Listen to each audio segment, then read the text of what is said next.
we will have as the opening speakers this year President Xi Jinping from the People's Republic of China, who will be accompanied by a strong delegation of political and business leaders. I think this is significant in many aspects. I'm Zhang He from China Central Television. I know the Chinese president's attendance is one of the highlights of this year's World Economic Forum, and I would like to know what kind of sessions will be organized relating to China, and whether the attendance of the Chinese president is in line with this year's theme, the responsible and the responsive leadership. Thank you. First, I think the participation of President Xi is particularly relevant in connection of the theme responsive and responsible leadership.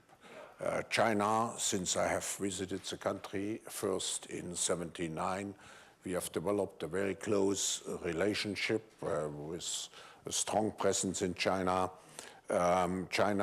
We are all aware that we are now in the transition in the world to a multipolar geopolitical and geo-economic structure.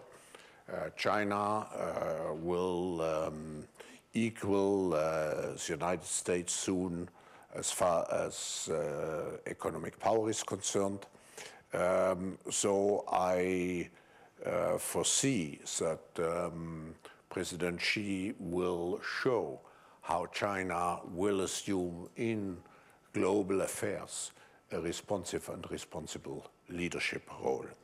Of course, it's not only, to the second question, it's not only the message of the president. We, as I was mentioned before, we have a strong delegation accompanying the president, but I think 4 ministers, 2 members of the Politburo, but also a very strong Chinese business delegation.